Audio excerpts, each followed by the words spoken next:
Nós que moramos em São Paulo, se queremos eletricidade na nossa casa, temos que ter a Enel. Não tem outro jeito, né? Se queremos água, é a Sabesp. Então só tem duas empresas aí e nós nos tornamos refém dessas empresas. Eu moro sozinho, eu pago em média na minha pequena casa uns R$ 150 por mês de eletricidade. E se eles cobrassem R$ 500? Eu ia ter que me virar, porque vou ficar sem eletricidade na minha casa. Então, eles estão cobrando pouco? Não, o que eu quero dizer é assim, que eles podem nos explorar, como eles já nos exploram, à vontade, né? Porque nós estamos nas mãos deles, né? Eles adoram causar dependência, né? O segredo do traficante, eu falo isso, o segredo do traficante é causar dependência. O segredo do sucesso do traficante é causar dependência, né? Então, primeiro é de graça, depois, né, que o pessoal fala, primeiro o cigarrinho vem grátis, depois você se torna um cliente, vou chamar assim, e então, pronto, é o que ele precisava.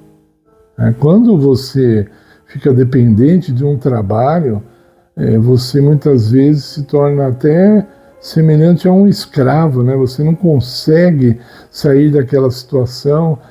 Quantas mulheres no passado e mesmo hoje em dia reclamam disso porque elas não conseguem trabalhar fora e o marido tem essas mulheres como uma empregada mesmo, ela depende dele, ela não está com ele porque ela quer, ela está com ele porque ela precisa dele para sobreviver.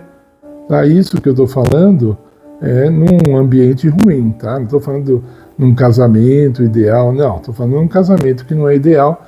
Muitas vezes a mulher já queria ter ido embora e ela não vai por causa da dependência, né? Eu conheço uma pessoa, pelo menos uma, que é um nordestino, ele foi no Nordeste, pegou uma mulher, trouxe-a para São Paulo e ela depende dele ali, ele adora essa situação, ele não a ama, não trata bem essa mulher, ela sofre muito, mas são escolhas da vida, né? E também são os abusos da vida.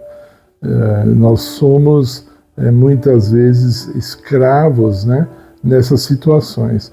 E algumas pessoas, eu diria, vou corrigir, muitas pessoas, muitos pregadores fazem com que a pessoa seja tão dependente de Deus que ela se torne quase que inútil, né?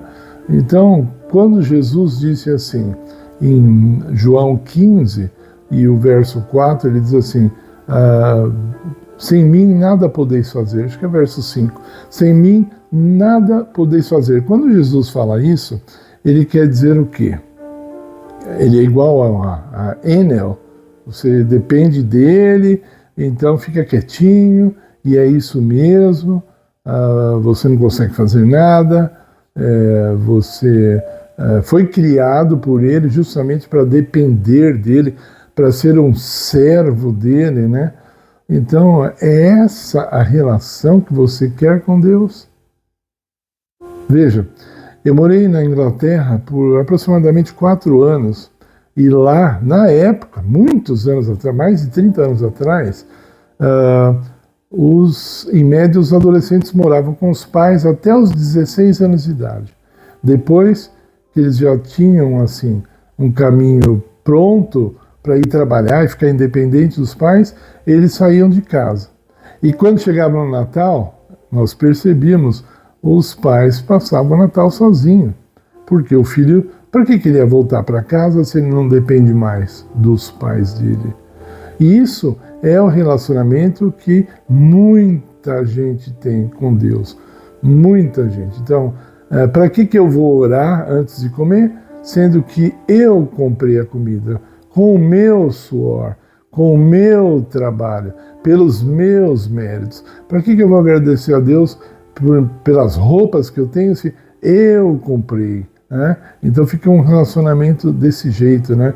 E aí, no caso dos crentes, aí fica assim, eu dependo do Senhor para Ele me perdoar, e aí o relacionamento fica assim, eu peco e Ele perdoa, eu peco e Ele perdoa, e vive um relacionamento assim.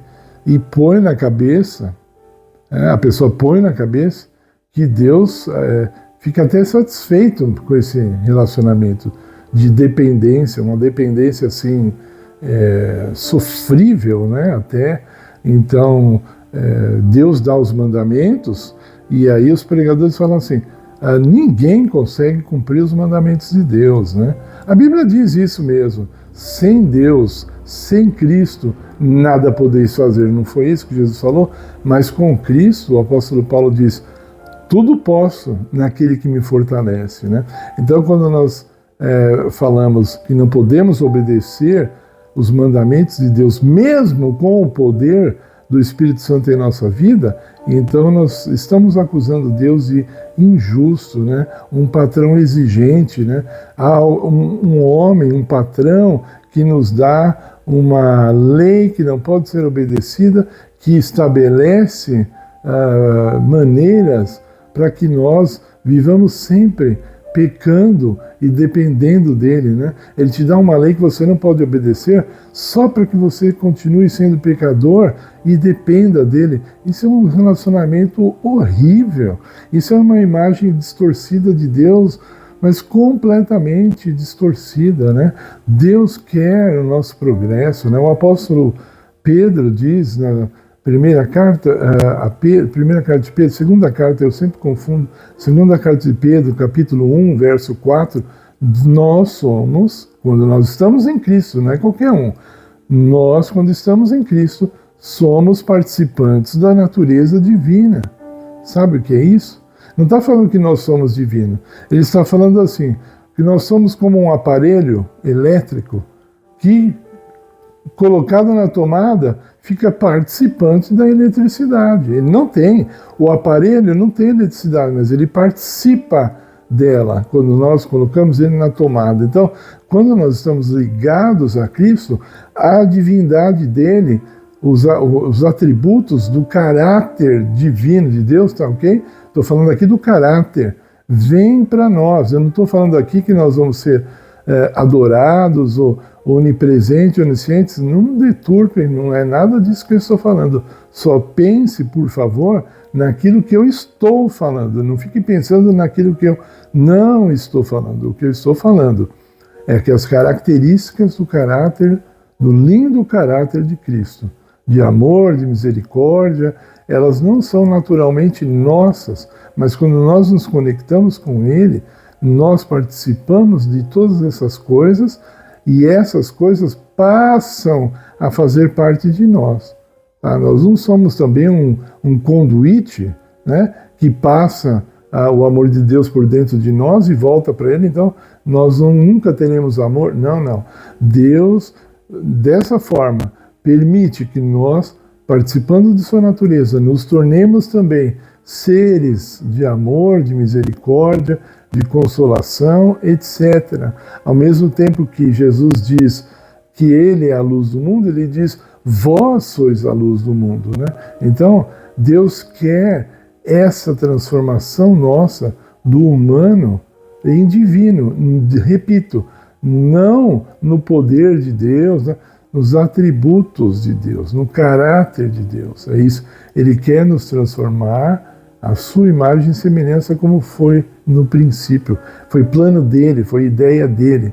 Deus não quer clientes, Deus quer sócios. Ponha isso na sua cabeça, porque isso é muito importante, isso é fascinante, isso é transformador. E eu encerro repetindo, Deus não quer clientes, Deus quer sócios na sua divindade, na sua natureza. Que nós possamos ter interesse nisso, que nós possamos buscar receber esse santo privilégio.